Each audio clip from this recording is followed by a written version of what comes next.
Olá, tudo bem com vocês? Então, estamos aqui em mais uma das nossas aulas e agora hoje veremos análise textual.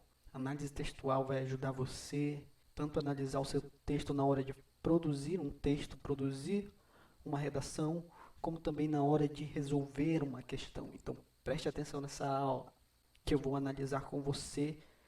Vou mostrar para você a forma como eu analiso e a partir daí você pode tirar alguma coisa para você analisar o seu texto, ok?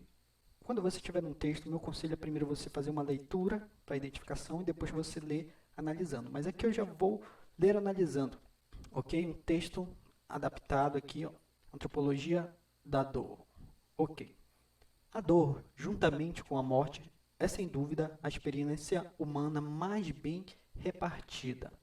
Ok? Nessa primeira oração, nós já temos aqui ó, um verbo de ligação, indicando que antes está um sujeito e depois está um predicativo, ok? Beleza. E logo aqui no início nós já temos ó, duas vírgulas intercalando uma informação, que é o juntamente com a dor. Sempre quando tiver uma informação intercalada por vírgula, isso significa que aquela informação poderia ser eliminada do texto. Vamos testar. A dor é, sem dúvida, a experiência humana mais bem repartida. Viram? Ela poderia simplesmente não estar ali. E outra coisa importante é, imagine se não tivessem as vírgulas ali. A dor juntamente com a morte são, sem dúvida, aí nós teríamos que mudar nosso verbo. Ele ia ter que ir para o plural, porque agora nós teríamos dois núcleos de sujeito, dor e a morte. Esse juntamente com daria a ideia de e. São, sem dúvida, a experiência ou as experiências. Nesse caso, será a experiência mesmo, porque aqui é um substantivo. Se fosse um adjetivo, aí sim ele ia concordar diretamente com o sujeito, nesse caso de tirar as vírgulas, ok? Então vamos continuar. Humana mais bem repartida. E aqui dois pontos. Nenhum privilegiado reivindica ignorância em relação a ela. Ela quem? A dor. Ou se vangloria de conhecê-la. Esse conhecê-la é quem? É a dor. Melhor que qualquer outro. Esses dois pontos aqui, ele está introduzindo uma explicação. E para você saber isso, basta você substituir esses dois pontos por um pois. Eu vou mostrar. A dor, juntamente com a morte, é sem dúvida a experiência humana mais bem repartida, pois nenhum privilegiado reivindica ignorância em relação a ela ou se vangloria de conhecê-la melhor que qualquer outro. Ou seja, ele está falando da dor aqui, ele fala que ninguém vai nem ignorá-la e nem vai se gabar de tê-la, né? Ok? Isso fecha nosso primeiro período. Uma coisa simples aqui, ó, parágrafo, é da maiúscula até o enter, ou até o momento que dá margem para começar o outro parágrafo, e o período da letra maiúscula até o ponto seguido. Aí agora nós vamos para o segundo período. A violência nascida no próprio âmago do indivíduo, violência nascida do próprio âmago do indivíduo. A violência é justamente a dor. Ela dilacera sua presença. Ela, a dor, dilacera sua presença e o esgota. Esse o, ele está se referindo aqui ó, ao indivíduo. Essa sua presença também é a presença do indivíduo. Dissolve quem? O indivíduo no abismo que nele se abriu. Esse abismo é justamente a dor que se abriu dentro dele. Esmaga o indivíduo. É muito importante a gente fazer essas referências, ok? Esmaga-o num sentimento de um imediato sem nenhuma perspectiva. Olha só essa frase, esmaga-o num sentimento de um imediato sem nenhuma perspectiva. Aqui para a gente entender, a gente tem que fazer uma ligação de sentido dessas palavras. Por exemplo, imediato tem a ver com agora, com presente. E o perspectiva tem a ver com futuro. Então assim a gente entende melhor a frase. Esmaga-o no sentimento de um presente sem nenhuma perspectiva de futuro. Ok? Rompe-se a evidência da relação indivíduo consigo e com o mundo. Ou seja, nesse momento acontece que o sujeito ele percebe-se no mundo. O sujeito ele se percebe no mundo a partir da dor. No momento que ele tem a dor, ele percebe que ele existe. Não tem aquela frase de Descartes, se penso, logo existe. Aqui é se tem dor, logo existe, ok? Continuando, segundo parágrafo. A dor quebra a unidade vivida do homem, que é justamente esse momento aqui que ela se rompe, transparente para si, mesmo enquanto goza de boa saúde. Olha só, transparente para si, mesmo enquanto goza de boa saúde, confiante em seus recursos, esquecido do enraizamento físico da sua existência, desde que nenhum obstáculo se interponha entre seus projetos e o mundo. Ou seja, enquanto a pessoa tem saúde, ela não se percebe, ela é transparente para si, ó, transparente para si.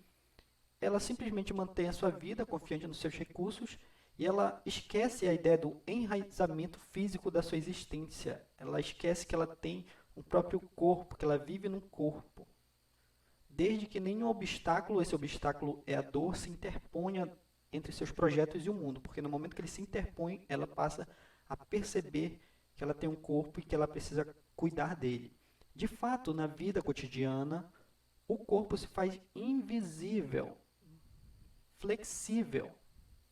Ou seja, aqui é aquela ideia de saúde, transparente. Todas essas palavras estão ligadas à saúde. Sua espessura é apagada pelas ritualidades sociais e pela repetição incansável de situações próximas uma das outras. Ou seja, mais uma ideia aqui. Apagada está ligado à saúde. A saúde apaga a ideia do corpo, de sentir o corpo. Torna invisível, torna transparente, tudo ligado à saúde. Por quê? Porque só percebe o corpo a partir do momento que tem a dor. E que o cotidiano, ele mantém isso, ele mantém toda essa situação apagada. Enquanto não tiver dor, ele se mantém invisível.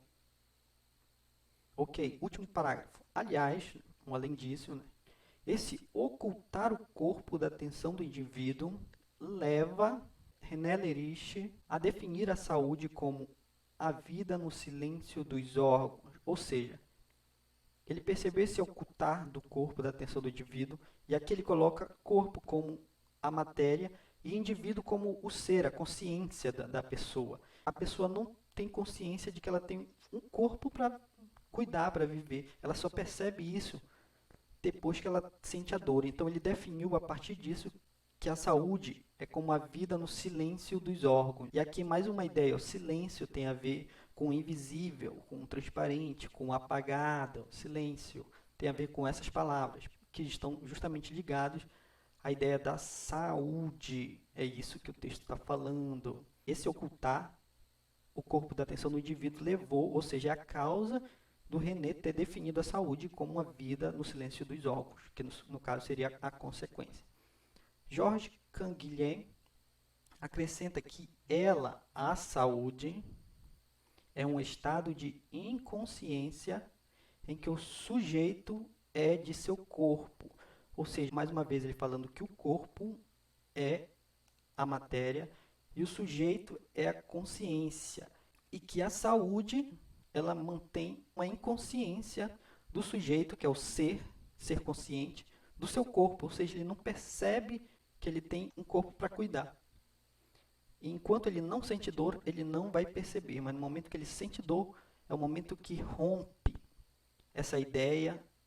E é o momento que ele percebe que tem o corpo e que tem uma ligação entre o corpo com o mundo. O indivíduo, o corpo e o mundo. No caso, esse indivíduo é exatamente esse sujeito, é o ser, é a personalidade. Aqui nós temos uma pergunta. Conforme o texto, a saúde, ao contrário da dor, olha aqui, ó, 2 vírgulas intercalando uma informação, pode ser muito bem ignorada. A saúde torna o homem apto à percepção corporal, uma vez que não impõe barreiras inflexíveis. Não, é justamente o contrário, né? A saúde torna o homem apto à percepção do corpo? Não, a saúde mantém essa percepção em silêncio, mantém ela invisível. É justamente o contrário que o texto está falando. É a dor que faz o homem perceber o seu corpo. É a dor que ele faz ele ter a consciência disso. Então, não é a letra A. B. A Dor, ao contrário da saúde, possibilita ao homem a tomada de consciência sobre o seu próprio corpo. É exatamente o que o texto está nos passando. E aqui não importa se você acredita nisso, se é verdade ou mentira, o que importa é o que o texto está nos dizendo e o que a questão está nos pedindo. Continuando, letra C. A gente já sabe que é a letra B, mas vamos ver as outras. A dor, como sintoma de doença, estabelece uma relação de pertença entre corpo e sujeito. Esse pertence aqui é o mesmo que domínio, ou seja, a dor estabelece uma relação de domínio entre corpo e sujeito. A partir da dor, o corpo vai dominar a consciência, no caso aqui o corpo, o sentido material, e sujeito, o sentido ser consciente. Então a dor gera um domínio entre o corpo e a consciência? Não. Gera um domínio entre o corpo e a dor? Também não, a gente não tem um domínio sobre a dor. Então essa está errada. A saúde, como estado de plenitude, torna perceptível a cisão, a união entre corpo e sujeito. Não, essa união, o que torna perceptível é a dor. A dor, diferentemente da saúde, leva ao ocultamento do sujeito frente ao seu corpo. Não, o que leva ao ocultamento é justamente a saúde. O sujeito ele não percebe a ideia do corpo dele enquanto ele está saudável. Ele só percebe que tem um corpo a partir do momento que ele sente dor. Então, a dor ela não leva ao ocultamento. Saúde leva ao ocultamento. E a dor leva à percepção. Ok? Então, está aí a nossa resposta. Letra B. A dor, ao contrário da saúde, possibilita ao homem a tomada de consciência sobre seu próprio corpo. E é isso. Espero que vocês tenham gostado. Até o nosso próximo vídeo. Falou!